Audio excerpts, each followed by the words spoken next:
réalité, on ne sait plus trop. Euh, Naissance d'en haut, nouvelle naissance, Mhm, pour rebondir par rapport à ça. Est-ce mhm, que tu peux apporter un peu plus d'éclairage? Alors, quelqu'un qui était dans le système, je mhm. prends un exemple, Religieux. religieux, Mhm. et il entend la parole pure, c'est comment? On fait quoi? Il doit se rebaptiser? Est-ce qu'il doit... Vraiment, il y a tous ces questionnements qui sont... Ok. Alors, ceux qui sont nés, ceux qui sont dans les systèmes religieux et qui, une fois que la parole leur est prêchée, se repentent, eh ben, il faut qu'ils se fassent rebaptiser. Parce que beaucoup dans le système ne sont pas convertis. Mais il y a aussi des vraies conversions, attention. Et dans ce cas-là, si ces personnes sont véritablement converties, bien qu'ayant fréquenté le système religieux, il y a pas besoin elles n'ont pas besoin, ces personnes, de se faire rebaptiser. Mais malheureusement, la majorité des chrétiens dans le système religieux ne sont pas convertis. C'est des adeptes. Donc, du coup, une fois qu'ils entendent la vraie parole, eh ben, il faut qu'ils se fassent rebaptiser, s'ils avaient reçu le baptême d'eau. Parce qu'il n'y a pas eu la conversion avant. Voilà. Donc, maintenant, pendant des années, on a parlé de la nouvelle naissance. La nouvelle naissance. On a entendu ce terme, born again, en anglais. Mais en fait, en scrutant la parole, en méditant les Écritures, nous nous sommes aperçus que Jésus n'a jamais parlé de la naissance nouvelle. Ça peut choquer les chrétiens qui m'entendent. Il n'a jamais utilisé ce mot-là, cette expression-là. L'expression qu'il a utilisée, c'est anosen en grec. Il a parlé de la naissance d'en haut. C'est pour cela dans la Bible que nous sommes en train de réviser. Nous n'allons pas parler de la nouvelle naissance, mais de la naissance d'en haut. Et ça change tout. Parce que on ne peut pas appartenir à Dieu si on n'a pas été d'abord transporté dans le ciel par l'Esprit de Dieu, selon Colossiens 1, 12 à 14. Donc c'est Dieu qui, en fait, lors de la conversion, Dieu nous prend, donc il nous amène dans le ciel, notre homme spirituel, l'homme intérieur. Il l'amène dans le ciel, il le transforme là-haut. C'est comme s'il y a une usine là-haut, hein, du Père. Donc il prend ton esprit, il l'amène là-dedans, il le transforme et il le ramène sur terre. Il réintègre ton corps physique. Donc c'est la naissance d'en haut. Et c'est pour cela, justement, et Jacques chapitre 1er, verset 17, nous dit ceci. Quelqu'un peut le lire, hein, donc tu peux, s'il te plaît, Salomon, s'il te plaît, mon Jacques frère. 1, verset 17. Toute grâce excellente et tout don parfait descend d'en haut, du Père des Lumières, chez lequel il n'y a ni changement ni ombre de variation. Voilà. Donc là, on voit, il est dit ici que toute grâce excellente et tout don parfait. Or, la naissance d'en haut est une grâce. D'accord? C'est une grâce que nous ne méritons pas. Naître d'en haut, devenir une autre créature, n'est pas une affaire humaine. Donc, aucune église, aucune religion ne peut produire ce miracle. C'est un miracle. D'accord? Donc, c'est pour ça que Jacques dit que toute grâce excellente et tout don parfait, n'est-ce pas, descendent d'en haut. En fait, c'est le terme utilisé ici, d'en haut, est la racine d'anosen, le mot que le Seigneur a utilisé dans Jean 3. Et c'est d'en haut. Et pareil, quand le Seigneur dit dans Jean 18 à Pilate, tu n'auras sur moi aucun pouvoir si cela ne t'a pas été donné d'en haut. C'est toujours la même chose. Hein? Donc d'en haut. Tu vois, tout don parfait, toute autorité vient d'en haut. Donc, il n'y a rien de bon sur terre. C'est pour cela que des gens, des chrétiens, fréquentent les églises ici. Il y a des pasteurs, ils ne changent toujours pas. Élisée a été fréquenté par Géasi pendant des années. Géasi est mort lépreux. Pourquoi? Parce que Élisée avait connu la naissance d'en haut, tandis que Géasi a fréquenté l'église d'Élisée sans avoir été touché par le Père. Donc voilà pourquoi vous avez des chrétiens qui fréquentent des vrais femmes et hommes de Dieu, en parlant d'autres chrétiens bien sûr, mais ils ne changent toujours pas. Ils restent toujours les mêmes, après avoir fréquenté une église locale pendant 15 ans, 20 ans, parce qu'ils ne sont pas nés d'en haut. Voilà. Il faut être transporté là-haut, changer, transformé. Ok. Donc, enfin, le deuxième volet de ma question, qu'est-ce qui atteste que quelqu'un est né d'en haut? Ok. Eh ben, c'est simple. Et ce qui atteste qu'une personne est née d'en haut, Colossiens chapitre 3, verset 1er.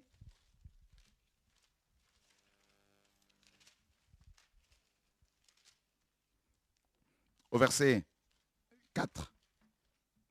Colossiens 3, verset 1 au verset 4. Si donc vous êtes ressuscité avec Christ, cherchez les choses d'en haut, où Christ est assis à la droite de Dieu. Ok. Donc, qu'est-ce qui se passe? Il est dit ici que si donc vous êtes ressuscité avec Christ, ici on nous parle de la naissance d'en haut. Amen. D'accord? Cherchez, c'est un ordre. Les choses, c'est un autre terme, hein, la racine d'anozène. Cherchez les choses d'en haut. C'est terrible, hein?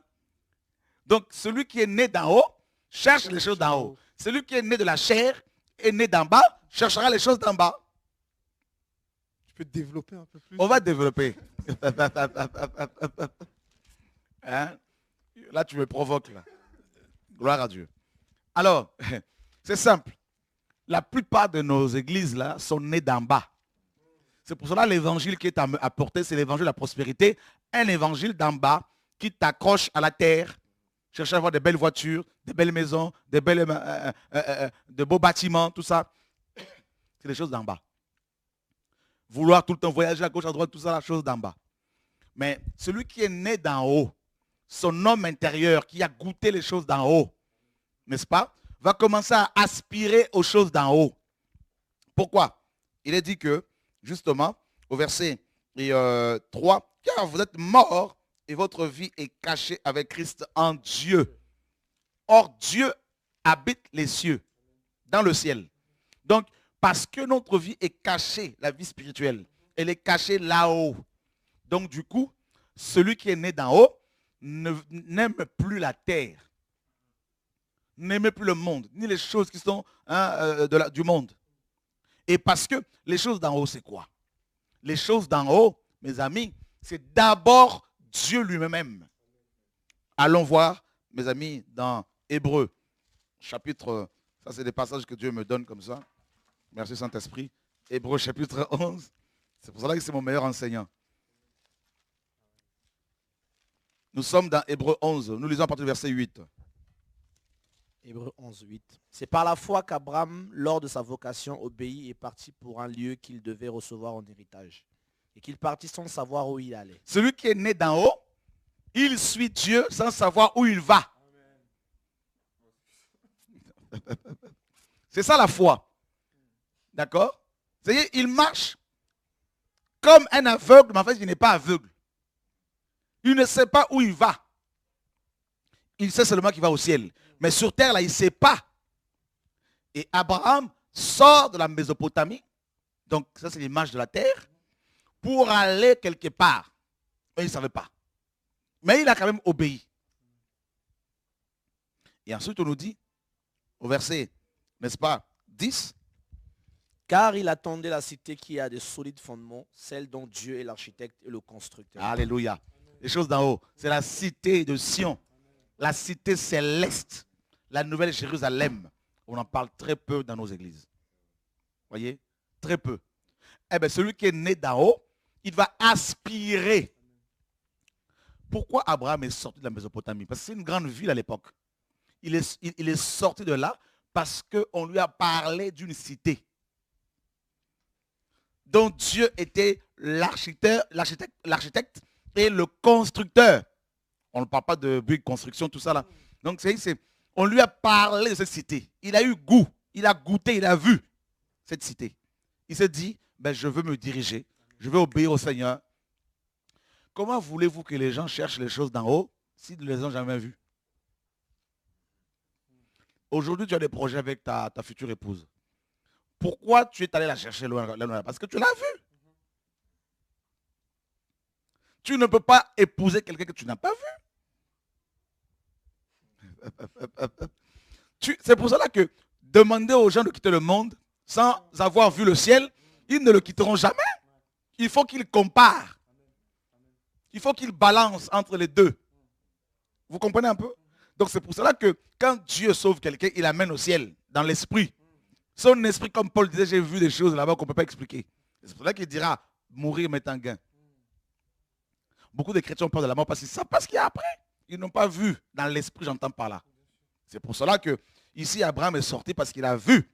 Et on nous dit qu'il attendait la cité qui a de solides fondements.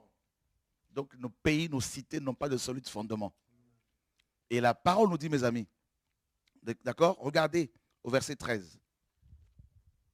C'est dans la foi qu'ils sont tous morts, sans avoir obtenu les choses promises, Mais ils les ont vus et salués de loin, reconnaissant qu'ils étaient étrangers et voyageurs sur la Donc terre. quand je vous disais que Abraham a vu cette cité, je ne mentais pas.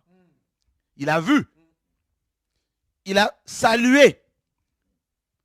Vous vous rendez compte ici? Abraham a vu la cité céleste, la nouvelle Jérusalem.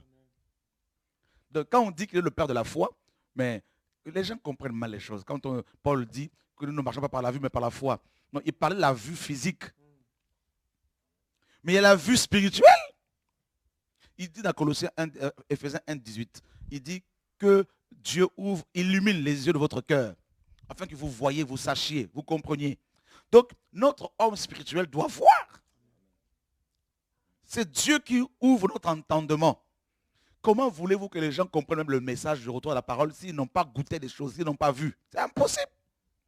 Comment voulez-vous que les gens tombent amoureux de Jésus-Christ s'ils ne l'ont jamais vu dans l'esprit? C'est impossible. C'est comme si je te demande de tomber amoureux d'une femme que tu n'as jamais vue. Maintenant, il faut que je te la décrive. Même si je la décrivais, tu me dirais, mais j'aimerais bien la voir.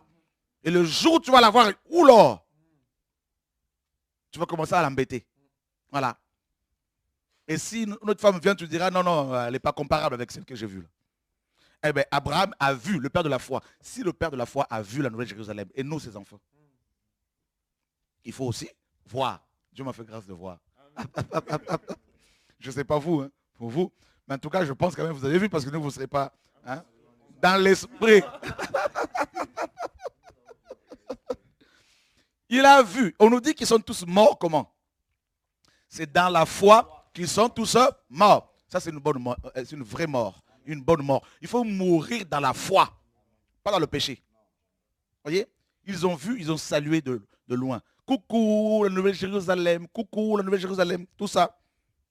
Voilà, mes amis. Nous sommes dans le verset 14. Le verset 14. Ceux qui parlent ainsi montrent qu'ils cherchent une patrie. S'ils avaient ont vu celle d'où ils étaient sortis, ils auraient eu le temps d'y retourner. Ah!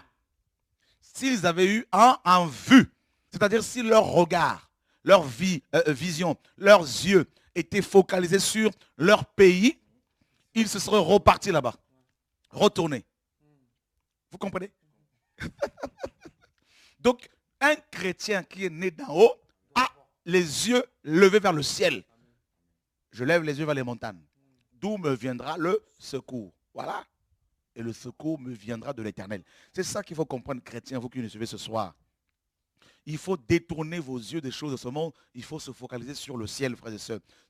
Quand Étienne était lapidé, il avait les yeux vers le ciel. Et c'est ça qu'il faut faire. Et mes amis, on nous dit, mais maintenant ils en désirent une meilleure, c'est-à-dire une céleste. C'est pourquoi Dieu n'a pas honte d'être appelé leur Dieu, car il leur a préparé une cité, mes amis.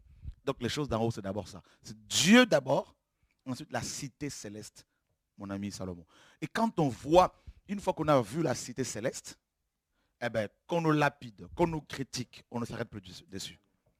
On ne s'arrête plus dessus. On avance parce qu'on a vu des choses. Vous voyez? Moi, il y a des choses que Dieu m'a montrées hier, je ne comprenais pas pourquoi.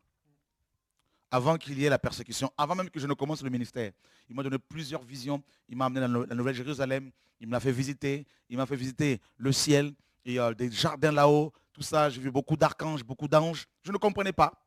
En fait, il le fait exprès parce qu'il sait qu'un jour viendra où tu vas passer par la fournaise.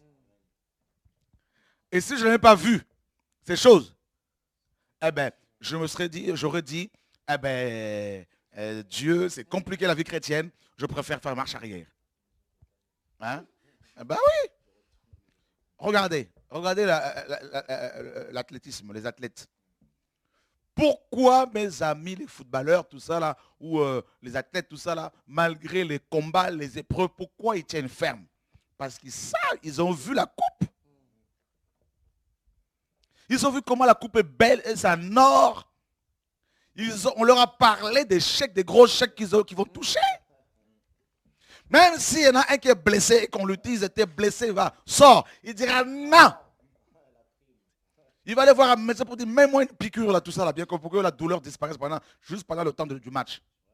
Même s'il va pleurer après, mais il va pleurer avec sa coupe. C'est ça qui motive. Vous voyez? La récompense. eh bien nous, les choses d'en haut, c'est Dieu lui-même. Celui qui a vu la gloire de Dieu. Celui qui a vu le Seigneur Yeshua.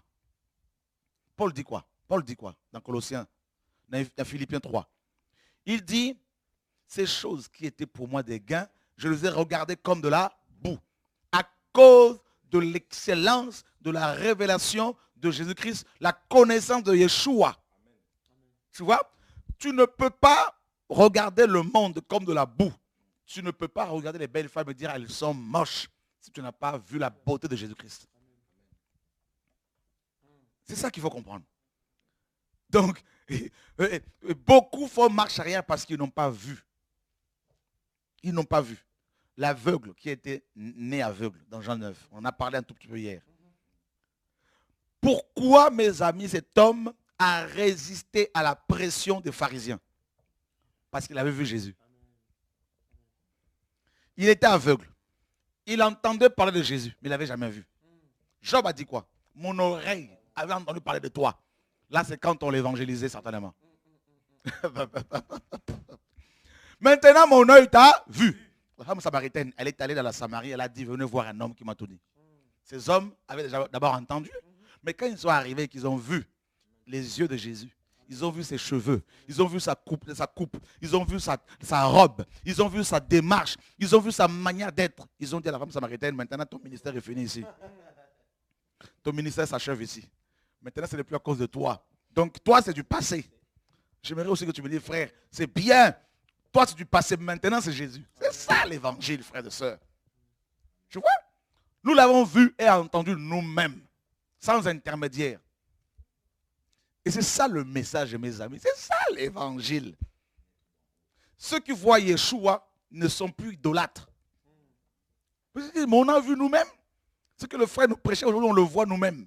Donc c'est notre frère, on avance ensemble. C'est tout. Vous voyez, frère, l'homme né aveugle entendait parler de Jésus-Christ. Et ce jour-là, mes amis, il y avait une foule qui passait devant lui. Il entend qu'est-ce qui se passe? Comme Bartimée là. Hein? Alors, mes amis, Bartimée, tant qu'il était aveugle, il ne pouvait pas suivre Jésus. Parce qu'il ne voyait pas. Mais un jour, il était assis devant, au bord de la route, comme ça, il entend le bruit. Il pose la question aux gens, il attrape quelqu'un au niveau du pied, je ne sais pas. Mais dis-moi, qu'est-ce qui se passe? On lui dit, mais c'est Jésus-Christ, le fils de David, qui passe. Il dit, non, c'est une occasion que je ne dois pas rater. Il crie, Jésus, fils de David, aie pitié de moi. Les gens étaient là, tais-toi, Bartimée, tais-toi, il n'a pas l'argent à te donner, tais-toi, tout ça là, tout ça là. Il continue, plus on l'empêchait de parler, plus crier. Et Jésus s'arrête. Vous vous rendez compte? Un aveugle a fait arrêter la marche de Jésus-Christ. Le train s'est arrêté. Vous vous rendez compte? Un aveugle. Notre Dieu est amour. Et Jésus-Christ s'arrête. Il dit aux gens, amenez-le-moi. Les mêmes qui l'empêchaient de parler, les mêmes qui sont de le voir, c'était les mêmes qui sont pas de le voir. Allez, dépêche-toi, il t'appelle. L'aveugle avait son manteau qui l'empêchait de courir. Il dit, laissez-moi avec ce manteau-là, allez. Même si c'était du Jean-Paul Gaultier, je m'en fous, j'enlève tout ça là, c'est le monde. Hein? Il court, il court, il court. Et le Seigneur lui dit, que veux-tu que je te fasse? Il dit, Rabouni, que je découvre, que je recouvre la vue. Le Seigneur lui dit, je veux que tu vois. Et qu'est-ce qui s'est passé? L'aveugle a suivi Jésus. C'est écrit qu'il a suivi. Ceux qui suivent Jésus, ce sont les voyants. Ce ne sont pas les aveugles. Et le deuxième aveugle, né aveugle, à l'âge de 40 ans au moins. 40 ans dans le noir.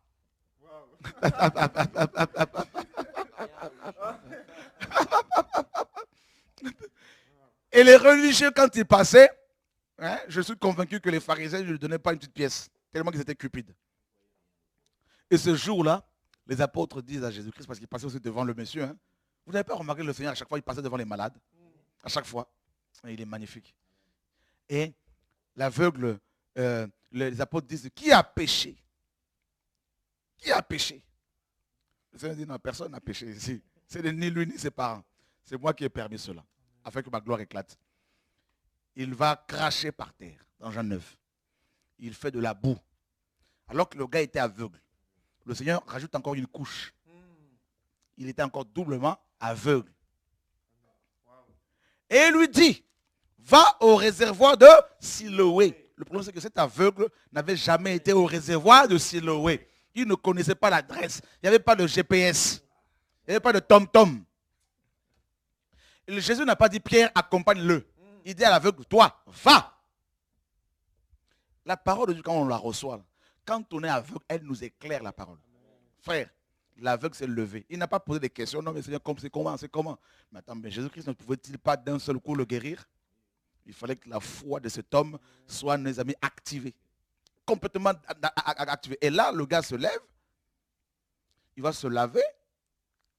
Et Jésus n'est pas parti tout de suite. Il est rentré dans le temple.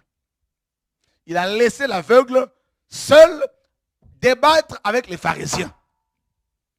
Les grands intellos.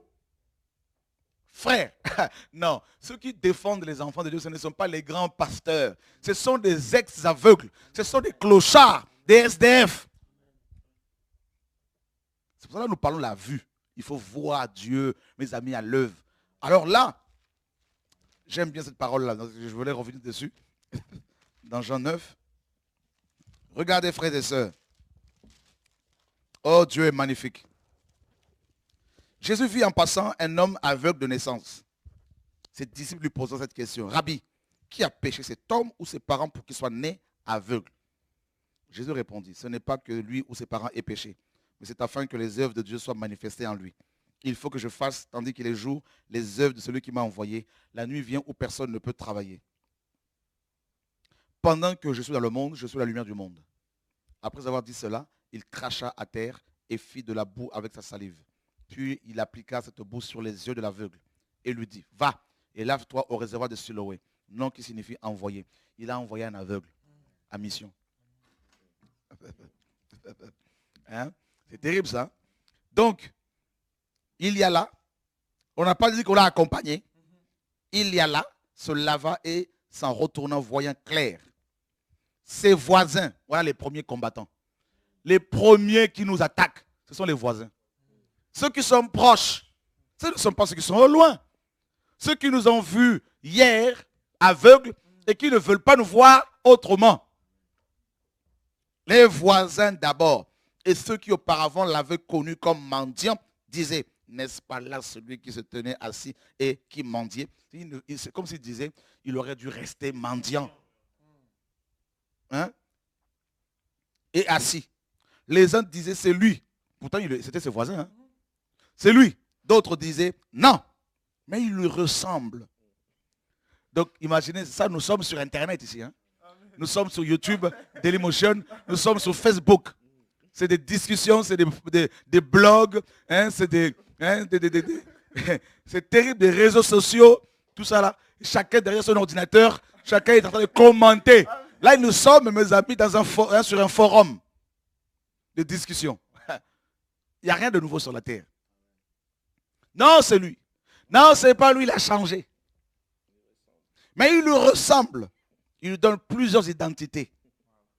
Et lui-même disait, donc de temps en temps quand même, il faut donner des précisions quand même, parce que sinon tout le monde va se perdre. Et lui-même disait, c'est moi. Tout comme je peux dire ce soir, frère, je n'ai pas 4 villas, 1000 villas. Je ne suis pas son propriétaire parce qu'on m'a dit que ton appartement m'appartenait. Donc, ce n'est pas mon appartement. Que Dieu soit béni. Alléluia, gloire à Dieu. Je sais que même si je le dis, les mauvais, ils croient quand même. Donc, en fait, parce qu'ils prophétisent. Voilà. Alors, frères, sœurs, on dit, d'autres disaient, c'est lui. Les uns disaient c'est lui, les autres disaient, non, mais il lui ressemble. Et lui-même a dit, hein, c'est moi. Ils lui dirent donc, comment tes yeux ont-ils été ouverts? Les questions commencent. Comment? Et il répondit, l'homme qu'on appelle Jésus a fait de la boue et a oint mes yeux et m'a dit, va au réservoir de Siloé, lave-toi. J'y suis allé, je me suis lavé et j'ai pu voir. Ils lui dirent, où est cet homme? Il répondit, je ne sais. Waouh! C'est-à-dire que pendant qu'il allait se laver, on devait lui poser des questions. Mais où vas-tu, Georges? Eh bien, l'homme qu'on appelle Jésus m'a dit d'aller me laver. Hein? Pas l'homme que j'appelle Jésus, ou l'homme qui s'appelle. L'homme qu'on appelle. Parce qu'ils avaient entendu des gens l'appeler comme ça. Voilà. Alors, et regardez. Ils menèrent vers les pharisiens celui qui avait été aveugle. Son combat commence. D'abord avec les voisins, ceux qui le connaissaient auparavant. Ensuite, les religieux, les bishops, les grands pasteurs selon le monde. Or, c'était un jour de sabbat que Jésus avait fait de la boue et avait ouvert les yeux. Vous imaginez, Jésus-Christ provoquait les choses. Hein? Il provoquait les pharisiens. C'est le plus grand révolutionnaire. Honnêtement. Là, on dirait aujourd'hui, hein, mais il n'était pas sage. Alors que c'est la sagesse incarnée ici. Il aimait les problèmes. Non, prends-le. Il n'avait pas de respect. Oh Jésus. Il n'était pas respectueux. Donc, il attaquait beaucoup les pharisiens, les pauvres. Donc, il lâche une bombe et il se retire. Maintenant, l'aveugle se retrouve avec des problèmes qu'il n'avait pas auparavant. La guérison de ses yeux lui amène des problèmes. Qui t'a dit qu'il ne faut plus payer la dîme? Qui t'a dit? Vas-y. Les combats, des attaques à cause de Jésus. À cause de Jésus. Et le pire, c'est que ce monsieur n'a même pas demandé la guérison. Lui, il était assis, en train de travailler tranquillement. Et Jésus qui se passait par là, lui crée des problèmes. Mais qui ne sont pas des vrais problèmes. C'est des problèmes, en fait, pour l'amener encore à découvrir qui est Dieu. Amen. Et c'est ça qui est magnifique, frères et sœurs. Cela veut dire quoi? L'illumination que Dieu te donne, avec la parole qui est annoncée, va te créer des problèmes avec des pasteurs religieux. C'est pour cela que j'ai des problèmes comme ça. On dit, mais ce monsieur est un polémique, il aime les polémiques. Non! Plus Dieu t'ouvre les yeux, plus il te sort de l'aveuglement, plus les pharisiens se lèvent contre toi. Et les voisins.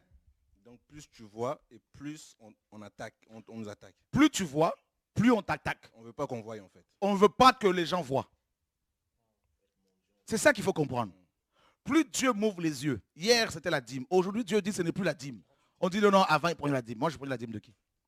J'ai pris la dîme de qui avant? Tout cet argent-là était sur le compte. Et il y a beaucoup de choses, mes amis. On veut même te ramener dans ton passé. Oh, il était opérateur projectionniste. Il projetait des films porno. Quand est-ce que j'ai projeté des films porno? Mes amis, c'est quand même incroyable. C'est le monde à l'envers. Plus Dieu t'ouvre les yeux pour voir que nous étions dans Babylone, il faut sortir, plus des voisins se disent, et puis le pire c'est que les voisins, ils ne t'abandonnent pas. Ils ne te lâchent pas. Ils sont là connectés tout le temps. Ils disent que tu es... Parce qu'ils sont... Non, vas-y. Ils sont voisins. Ils sont voisins. Bah oui. Donc forcément, nos voisins, même s'ils ne veulent pas voir, ils voient Ils quand même. voient quand même. Ils sont à côté. Ils sont à côté. Oui. Donc, c'est terrible. Ils t'attaquent, ils t'agressent, ils t'accusent faussement, mais ils te suivent quand même de près. Ce sont des voisins. Pourquoi? Parce qu'ils ont Internet à la maison. Donc, on est voisins. Ils voient. Comment Dieu t'a ouvert les yeux. Comment Dieu m'ouvre les yeux, comment il vous ouvre les yeux. Voilà. Comment d'autres chrétiens qui sont honnêtes ont les yeux ouverts. Donc, ils voient. Ils sont voisins. Ils sont voisins. Donc, frères, sœurs, regardez la parole. Et c'était un jour de sabbat que Jésus-Christ avait fait ce miracle. Il a fait exprès. De nouveau, les pharisiens lui demandèrent comment il a pu voir. Il leur dit, il a appliqué de la boue sur mes yeux et je me suis lavé et je vois. Sur quoi quelques-uns des pharisiens dirent, cet homme ne vient pas de Dieu car il n'observe pas le sabbat. Donc d'emblée, le jugement tombe. Il n'est pas de Dieu. Donc si Jésus-Christ n'était pas de Dieu, forcément, pour eux, selon eux, il était du malin. Donc ils l'ont taxé de fils de Satan, de sataniste, tout ça, c'est grave. Donc si les gens maintenant nous taxent de sorciers, magiciens, ce n'est pas nouveau. Voilà. La Bible dit, d'autres dirent, donc d'autres pharisiens, hein, il y a eu division parmi eux. Comment un homme pécheur peut-il faire de tels miracles? Oh frère, il y a des miracles que les pécheurs ne peuvent pas faire. Non. C'est impossible. Il faut quand même avoir un tout petit peu de discernement. Quand même. Il y a eu division parmi eux. Oh. Mais les chrétiens ne veulent pas qu'il y ait division. Mais vous croyez quoi? Jésus-Christ a dit quoi dans Matthieu 10? Je ne suis pas venu à apporter la paix, mais les paix. Car 5 dans une maison seront divisés. 2 contre 3, 3 contre 2. Donc c'est normal que là où il y a eu l'éclairage, qu'il y ait division, séparation, comme Abraham et Lot. C'est normal. Par rapport au miracle, Ah. je veux quand même rapidement, parce que Les miracles que l'on ne peut pas faire quand on est, on est dans le péché. oui, parce qu'on prend tout, parce que Matthieu 7, donc tout le monde prend ces versets à dire que non, c'est pas tous qui ont enseigné, ils vont pas aller au ciel parce qu'ils ont fait des miracles, ces choses-là. En fait, on mélange tout. Le premier miracle que l'on ne peut pas produire, faire, si on est dans le péché, c'est la transformation des cœurs. Ça, c'est impossible. Parce que Satan ne produit pas cette transformation, n'est-ce pas? Donc, cette métamorphose, on voit des gens qui, une fois qu'ils ont entendu ce message, quitter la sorcellerie. Satan ne chasse pas Satan. Les gens viennent et témoignent publiquement. Nous étions sorciers, nous étions satanistes. Nous ne voulons plus suivre Satan parce que cet évangile, l'évangile de Christ nous a touchés.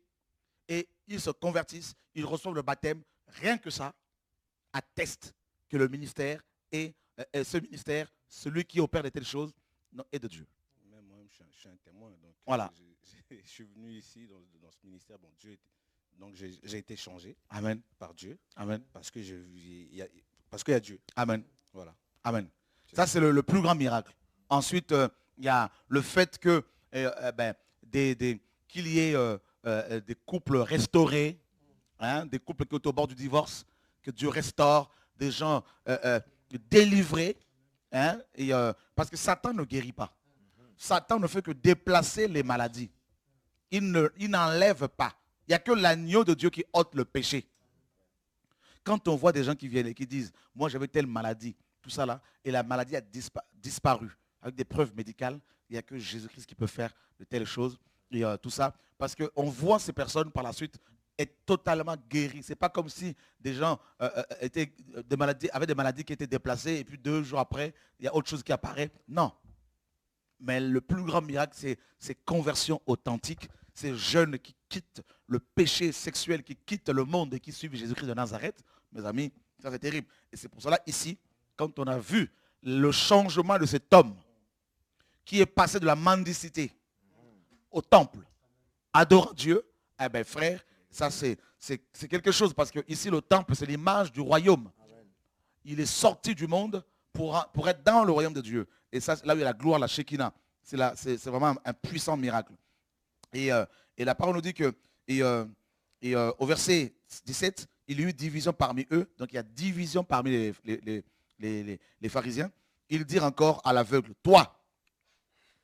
Ah, Jésus. Il est combattu maintenant par les voisins et par les religieux. Que dis-tu de lui sur ce qu'il t'a ouvert les yeux? Il répondit, c'est un prophète. Un aveugle qui a reçu. Écoutez, ici, la parole libérée ici est mes amis, revêt d'une grande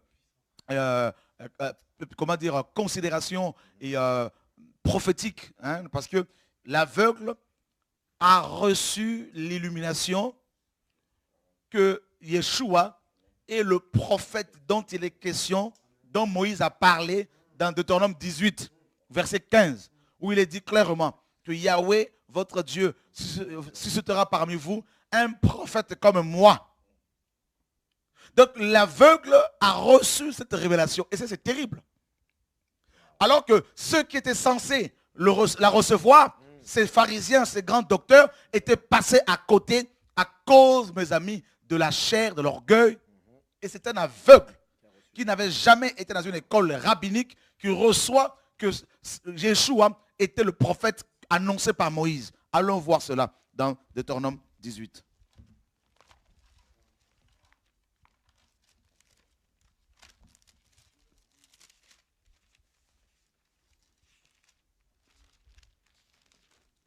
Nous lisons, mes amis, dans Deutéronome, et chapitre, je disais quoi? Ok. L'Éternel, ton Dieu, te suscitera du milieu de toi, d'entre tes frères, un prophète comme moi. Vous l'écouterez. Il répondra ainsi à la demande que tu fis à l'Éternel, ton Dieu, à Horeb, le jour de l'assemblée, quand tu disais que je n'entende plus la voix de Yahweh, mon Dieu, et que je ne vois plus ce grand feu, afin de ne pas mourir. L'Éternel me dit, c'est ce qu'ils ont dit, eh bien, je leur susciterai du milieu de leurs frères un prophète comme toi. Je mettrai mes paroles dans sa bouche. Il dira tout ce que je lui commanderai. Et si quelqu'un n'écoute pas mes paroles qu'il dira en mon nom, c'est moi qui lui en demanderai compte. Waouh, vous vous rendez compte, frère? Donc, Yeshua est venu, ce prophète de l'Exode, parce que quand Dieu disait à Moïse que je vais envoyer un prophète comme toi, c'est le prophète de l'Exode. Celui qui est amené à délivrer le peuple. Celui qui est amené à guérir les aveugles. Et l'aveugle reçoit cette révélation. C'est pour cela, frère, ce message de retour à la parole. Ceux qui le reçoivent, ce ne sont pas des pasteurs, des grands pasteurs. Ce sont des hommes comme vous et moi. Des hommes que Dieu brise. Des hommes qui ne sont pas mes amis, qui n'ont pas fait la théologie. Ceux-là qui n'ont pas forcément des grands diplômes. Voyez? Et ce sont eux, frères et sœurs. Je ne dis pas que ceux qui ont des diplômes ne reçoivent pas cette révélation. Attention. Ceux dont les cœurs, mes amis, sont disposés. Voilà. Et l'aveugle ici, on lui pose la question par les pharisiens. Hein? Qui est cet homme pour toi? Il dit c'est un prophète. La femme samaritaine l'a dit également. Hein? Je vois que tu es un prophète. Et regardez les pharisiens. Donnez-moi le nom d'un pharisien, d'un scribe, qui a dit à Jésus-Christ, je vois que tu es un prophète. Vous vous rendez compte? Dans Jean 3, nous savons que tu es un docteur, c'est un enseignant. Mais là, on parle du ministère prophétique. C'est comme Moïse, celui qui vient libérer le peuple. Parce qu'à l'époque, il y avait beaucoup de docteurs. Il n'y avait pas de prophète véritablement, à part Jean. Mais il n'y en avait vraiment pas. Donc le prophète est celui qui vient libérer. N'est-ce pas? Et là, l'aveugle dit c'est un prophète. Voilà. Et frère, les Juifs ne crurent point qu'il avait été aveugle. Attends, quelqu'un qui vous dit qu'il était malade, que Dieu a guéri. Il y a des témoignages sur YouTube. Vous dites que non, ce sont des mensonges. Mais les malades eux-mêmes témoignent. J'étais malade sorcier, on dit non, c'est faux. Ils mentent. Voilà les pharisiens. Ils sont devenus incrédules à cause de la jalousie. Ils ont fait des enquêtes. Comme ils font des enquêtes aujourd'hui.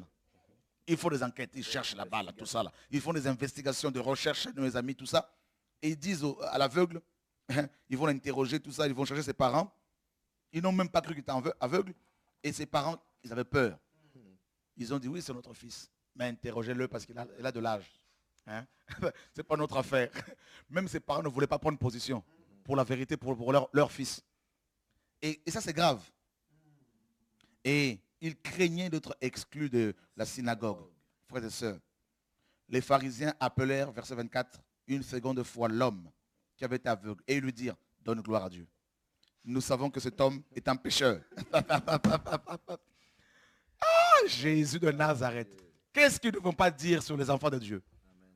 Ne suivez pas l'homme. Ne suivez pas l'homme. Oh, mais attendez. Mais les gens qui vous dirigent chez vous, là, ils ne vous suivent pas? Jalousie. Jaloux. Menteur hypocrite. Voleur d'âme. Cupide. Repentez-vous. Frères et sœurs, que Dieu nous aide. Donne gloire à Dieu. Donc, ils reconnaissent, parce qu'ils ne pouvaient pas nier le fait qu'il y a eu ce miracle. Mais maintenant, ils disent, donne gloire à Dieu. Alors, comment voulez-vous que je donne gloire à Dieu tout en refusant le prophète que Dieu a envoyé? Attends. Nous savons que cet homme est un pécheur. Est-ce que vous avez attrapé Jésus-Christ avec une femme? Est-ce que vous avez une preuve comme ça? C'est que des allégations. C'est que des fausses accusations. Non, mais vous savez, on l'a vu dans un hôtel. Il marchait sur la plante des pieds. Il rentrait dans la chambre d'une femme. Vous savez, tout est dans... Oh, mes amis, que Dieu nous garde.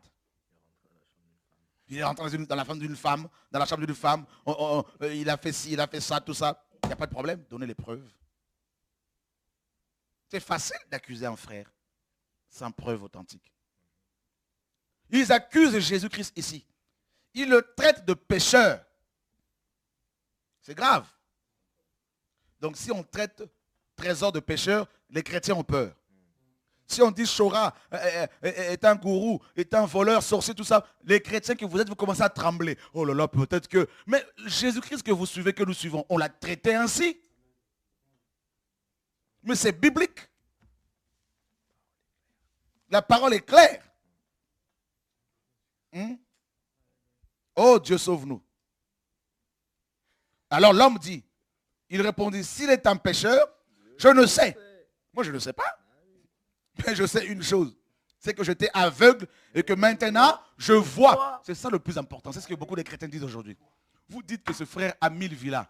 Ce n'est pas notre problème. Nous savons une chose, nos fils étaient malades, nos enfants étaient malades, nous étions condamnés, nous étions dans le système religieux, nous payons la dîme et on n'a pas vu Dieu nous bénir. Aujourd'hui nous voyons clair, ça c'est pas notre problème. Oh quelle parole. Maintenant vous êtes être homme de Dieu. J'étais aveugle, vous me croisiez matin, midi, soir. Vous ne m'aviez pas délivré. Maintenant, le pécheur, soi-disant, est venu et il m'a délivré. Le plus important, ce n'est pas qu'il soit pécheur ou pas. Le plus important, ce sont les fruits. C'est ce que nous voulons voir. Montrez-nous vos œuvres. Et l'homme dit, il lui dit encore, que t'a-t-il fait? Comment t'a-t-il ouvert les yeux? Il leur répondit, je vous l'ai déjà dit. Et vous n'avez pas écouté. Pourquoi voulez-vous l'entendre encore? Pourquoi voulez-vous l'entendre encore? Voulez-vous aussi devenir ses disciples?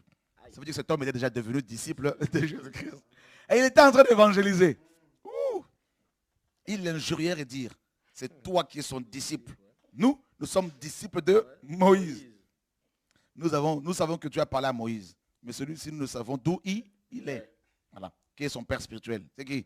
Cet homme leur répondit, il est étonnant que vous ne sachiez d'où il est. Et cependant, il m'a ouvert les yeux. Il aimait les problèmes aussi, ce monsieur. Mais oui, parce qu'il était rempli de l'esprit là, ici. La connaissance, mes amis, la révélation de Christ.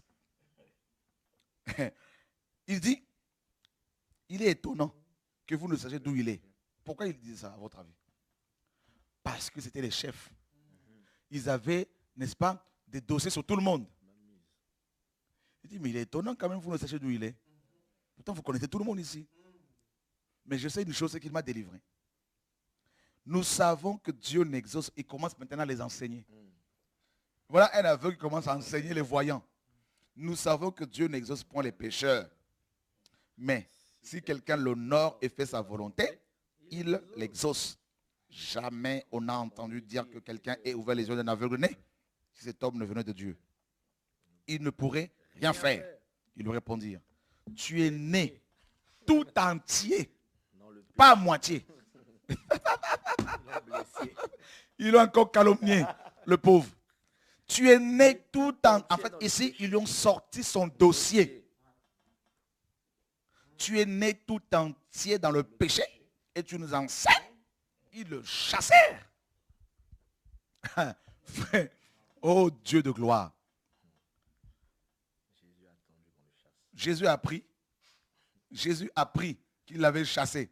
Vous savez, Jésus-Christ recueille toutes les personnes chassées par les religieux. Et l'ayant rencontré, il lui dit, crois-tu au Fils de Dieu? Là, ce n'était plus l'homme qu'on appelle Jésus. C'est la révélation du Fils de Dieu. Pourquoi? C'est Jean 3,16. Dieu a tant aimé le monde qu'il a donné son Fils unique, afin que quiconque croit en lui ne périsse pas, mais qu'il ait la vie éternelle. Donc, Yeshua ne s'arrête pas à la guérison physique. Il veut sauver l'âme. Il veut sauver l'esprit de cet homme. Il répondit, et qui est-il, Seigneur? Vous voyez la révélation ici? Il a la progression dans la révélation. L'homme qu'on appelle Jésus, le Fils de Dieu, et Seigneur, Adonai.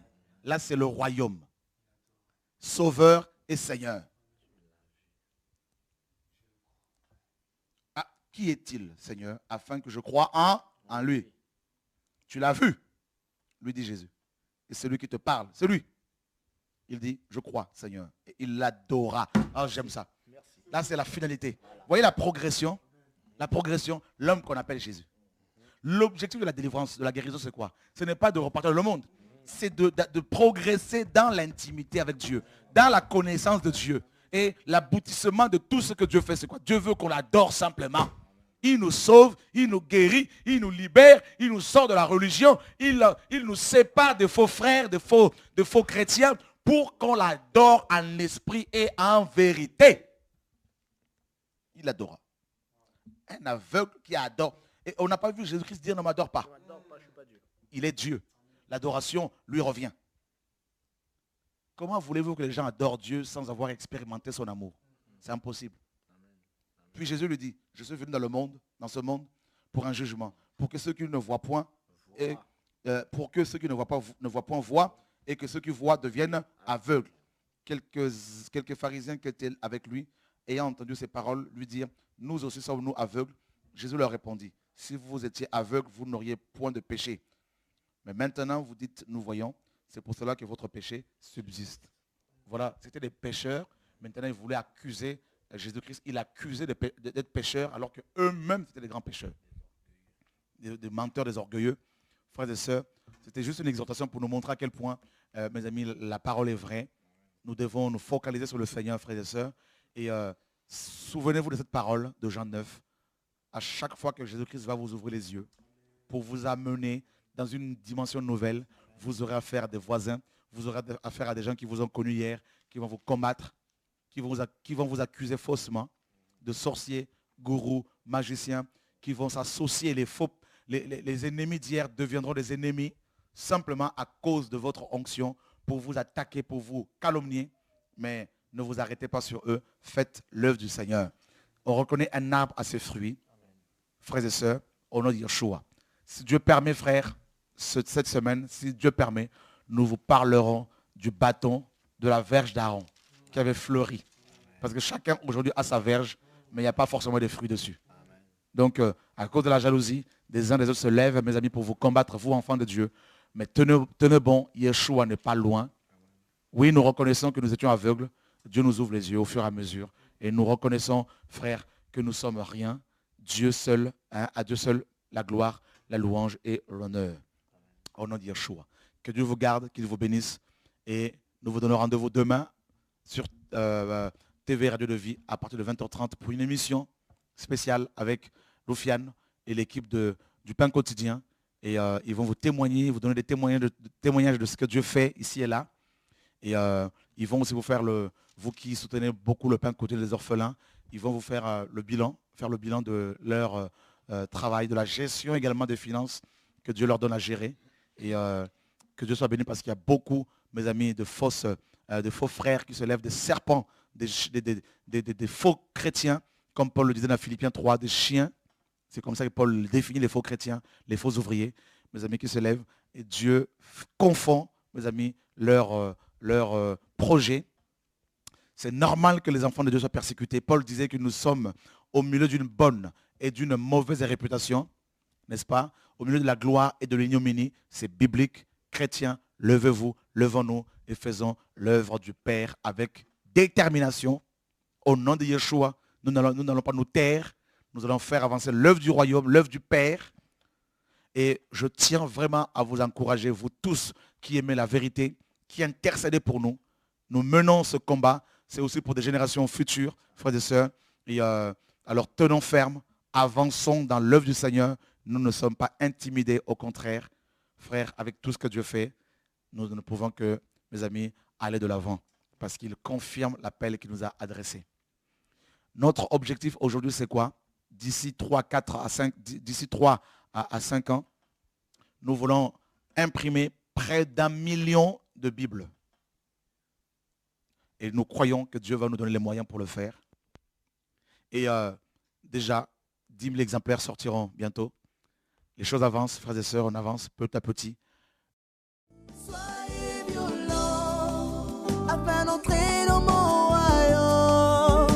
Soyez violents afin que je vous accueille. Soyez violents pour le royaume des cieux. Soyez violents pour le royaume. Soyez violents pour le